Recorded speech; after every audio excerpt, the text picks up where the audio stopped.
한국 정원 120명 중 절반이 넘는 64명이 CMS 재원생으로 합격을 했고요. 이런 놀라운 결과가 나오게 된 이유에 대해서 이제부터 알아보겠습니다. 한국 하면 어떤 이미지를 가지고 계신가요? 정말 다양한 이미지를 가지고 있는 학교인데요. 저는 3억 4,400만 원이나 정육점, 미친, 괴짜 이런 이미지들이 먼저 눈길을 끄는데 시청하시는 분들은 어떤 단어가 먼저 눈에 들어왔는지 궁금합니다. 자, 그러면 이 단어들 중에서 한국을 가장 잘 설명할 수 있는 단어 3개를 추려봤고요. 자, 먼저 첫 번째로는 최초란 단어입니다. 03년도에 최초로 영재학교로 전환되었고요. 작년까지 16번의 졸업생을 배출했습니다. 역사와 전통이 가장 깊은 학교라고 볼 수 있고요. 두 번째는 자유입니다. 현재 대한민국 학생들이 가장 갈망하는 거죠. 자, 어떤 부분이 자유롭냐면 실제 고등학교 2학년부터 자신이 듣고 싶어하는 수업들로만 시간표를 짤 수 있고요. 방과 후에 자유로운 탐구를 진행할 수 있습니다. 실제 고3 친구한테 제가 연락해 봤을 때도 한가영을 다니면서 가장 좋았던 걸로 첫 번째로 꼽는 게 자율성이더라고요. 그리고 마지막으로는 역시 빼놓을 수 없는 카이스트입니다. 카이스트 부속 고등학교로 카이스트에 진학하기에 좀 유리한 부분들이 많습니다. 연계되어 있는 프로그램도 많고 실제 교수님들이 직접 고등학교에 오셔서 강의를 진행한다고 하더라고요. 그러니까 카이스트에 진학하려고 하는 친구들은 먼저 눈도장도 찍을 수 있겠죠. 이처럼 카이스트에 진학이나 연구를 좋아하는 학생들한텐 엄청난 매력을 가진 학교라고 생각합니다. 그럼 이런 많은 장점을 가지고 있는 한가영에 어떻게 하면 진학할 수 있는지 궁금하시잖아요. 자, 기출문제를 통해서 한번 알아보겠습니다. 네, 한국 과학 기출문제입니다. 한국 과학 같은 경우는 올해 시험의 변동이 굉장히 많았었는데요. 자, 실제 시험 시간이 1시간으로 늘어 총 3시간의 시험 시간이 주어졌고 8문제 중 4문항을 선택해서 푸는 형식이었습니다.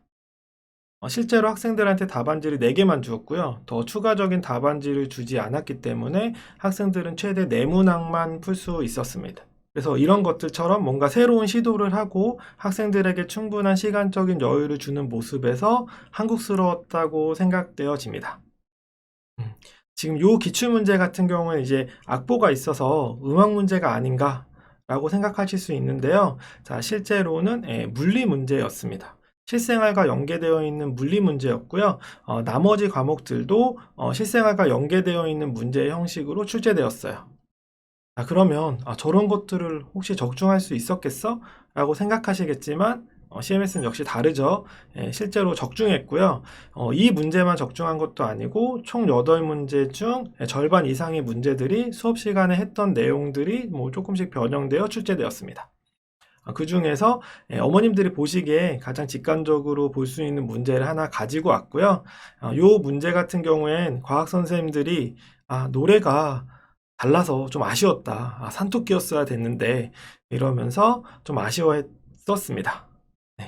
자, 그리고 이제 수학 문제고요. 자, 수학 같은 경우는 시험 시간은 동일하게 3시간으로 받고 변동사항은 단답형이 없어졌습니다. 총 4문항의 서술형 문제만 출제되었고 역시 학생들이 충분히 고민할 수 있는 형식이었고요.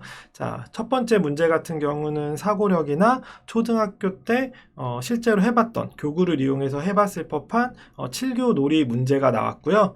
두 번째 문제는 수학을 포기한 중학교 때 수학에 관심이 없는 친구들도 이 공식만은 알고 있는 피타고라스 정리가 나왔습니다. 자, 그런데 단순히 공식을 암기하고 그걸 기계적으로 계산하는 문제의 형식은 아니었고요. 그 공식이 어떻게 증명되는지 원리에 대해서 고민해보고 창의적인 생각과 주어진 조건의 융합적인 사고를 통해서 문제를 해결하는 거였습니다. 그래서 난이도가 아주 쉬웠다라고 볼 수는 없고요. 학생들은 굉장히 재미있었다라고 했고, 왜냐하면 이런 것들은 저희가 연습을 많이 했었거든요. 적중 문제를 보시면 알 수 있겠죠. 자, 그리고 제가 추천드리는 건 지금 저 밑에 있는 2번 문항 같은 경우는 학생들한테 한번 풀려보시면 좋을 것 같아요. 굉장히 다양한 답이 나올 수 있고 학생들이 수학에 재미를 느낄 수 있는 문제입니다. 자, 이렇게 해서 수학과 기출문제를 한번 봤고요. 어떠세요? 충분히 도전하실 수 있다고 느껴지시나요? 아닌가요? 네. 자, 앞으로 지금 다른 문제들도 보셨잖아요. 이처럼 약간 좀 새로운 형식들, 이렇게 변화되는 문제들이 출제되고 있지만 CMS에 많은 훌륭하신 선생님들이 엄청나게 연구를 하셔가지고 올해 이제 출제되는 올해 유행했던 개방형 문제들의 많은 부분을 적중시켰거든요. 이런 부분들이 CMS 영재관이 가지고 있는 장점이라고 생각합니다. 미래에 한국영재학교의 합격생들을 위해서 어떤 조언을 해주는 게 좋을까 고민을 좀 해봤어요. 그래서 제가 서점에서 저 책은 살 수밖에 없어 하면서 샀던 책 한 권을 가져왔습니다. 벌써 제목부터 호기심을 자극하고 있죠. 그리고 제가 저 책을 차례를 딱 펼치는 순간 제 호기심이 폭발했었는데, 연필 깎기가 정신건강에 미치는 영향, 유명인처럼 연필 깎는 기술을 마스터하는, 예, 저 것들을 봤을 때 조금 허무맹랑하게 보이지만 저거 하나에 엄청나게 자기가 관심이 있고 탐구하고 있었다라는 것들이 느껴져서 저도 뭔가 굉장히 자극을 받았던 책이거든요. 저것처럼 굉장히 사소한 거여도 그거에 대한 호기심을 가지고 있는 친구라면 한국과학영재학교에 충분히 도전할 수 있다고 생각되어지고요.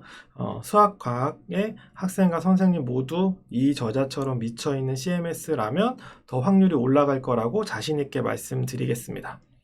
자, 마지막으로 제가 이제 요 설명회를 한다고 하니까 그 선배들이 후배들한테 이런 것들은 좀 조언해주고 싶다라고 하면서 보내준 메시지가 있어요. 자, 그래서 요 메시지들을 보여드리면서 마무리 짓겠습니다. 감사합니다.